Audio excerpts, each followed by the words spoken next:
31મી October 2025 એટલે આજના દિવસે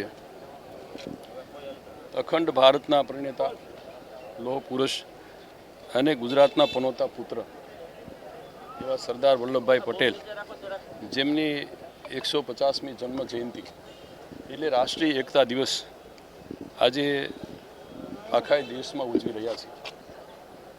દેશના યશસ્વી પ્રધાનમંત્રી આદરણીય નરેન્દ્રભાઈ જે રીતે એકતાનગર સ્ટેચ્યુ ઓફ યુનિટી એટલે જ્યાંથી આજે વિશ્વની સૌથી ઊંચી પ્રતિમા સરદાર સાહેબની એમને પુષ્પાંજલિ કરી, એકતા પરેડ કરી અને રાજ્યના વિકાસને લગતા વિવિધ પ્રકલ્પો જેનું લોકાર્પણ અને ખાતમુહૂર્ત કરવાના છે।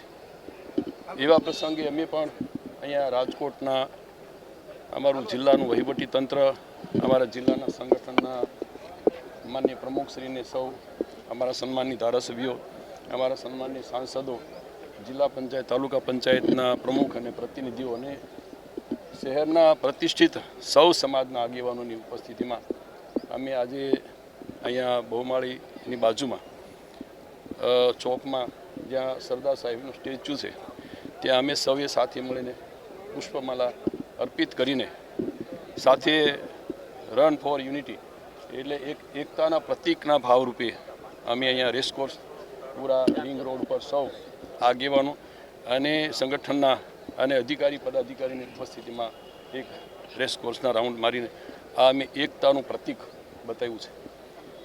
સરદાર સાહેબ જેમના 150મી જન્મ જયંતિ એટલે રાષ્ટ્રીય એકતા દિવસ, એક ભારત, આત્મનિર્ભર ભારત, શ્રેષ્ઠ ભારત એના એક પરિકલ્પના સંકલ્પના સાથે અમે સૌએ અહીંયા સાથે એકતા, અખંડિતતા અને સુરક્ષા કાયમ બની રહે એના સૌએ સાથે સામૂહિક શપથ લીધા અને આજે જ્યારે દેશના પ્રધાનમંત્રી ખાસ કરીને ગુજરાતમાંથી જ્યારે આપણને સૌને ગુજરાતના પનોતા પુત્ર સરદાર સાહેબ અને પ્રધાનમંત્રી જે સરસ મજાનો પણ સંદેશ અહીંથી એકતાનો આપવા માટે આપણને સૌને ગુજરાતમાં ઉપસ્થિત થયા છે ત્યારે હું પણ એમને વંદન કરું છું અને અમે સૌ આજના આ રાજકોટ શહેર અને ગ્રામ્ય વિસ્તારના સૌ સન્માનની આગેવાનોનો હું હૃદયથી આભાર માનું છું।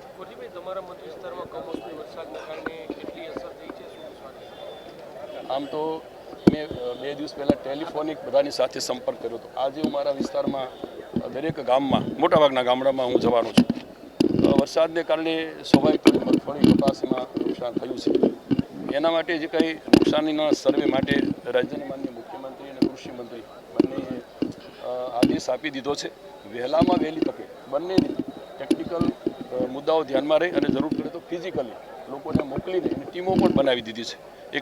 શક્ય એટલું એકાદ વીકમાં સર્વે થાય અને આખા ગુજરાતની અંદર જ્યાં આવું પાકમાં નુકસાન થયું છે એને સહાય, ખેડૂતોને પડખે ઊભા રહેવાનો અને જેટલી મેક્સિમમ સહાય આપી શકાય એ રીતના સર્વેને આધારિત ચોક્કસ નિર્ણય થશે।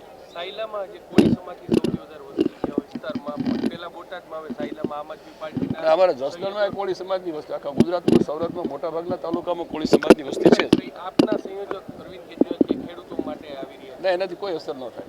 અમારા સુરેન્દ્રનગર જિલ્લાના અને અમારા બોટાદના જે થોડા ઘણા જે ગેરમાર્ગે દોરાયા હતા અમારા સમાજના લોકો, એમને પણ ખ્યાલ આવ્યો કે જેનું મથાળું જ નથી તો તેની પાછળ ચાલવાથી કોઈ ફાયદો નથી, એટલે એમાં કોઈ આપવાળા કે કોઈ મિત્રો ત્યાં ફર્યા કરે એનાથી કોઈ અસર ગુજરાતમાં અને ખાસ કરીને અમારા સમાજમાં થવાની નથી। Thank you.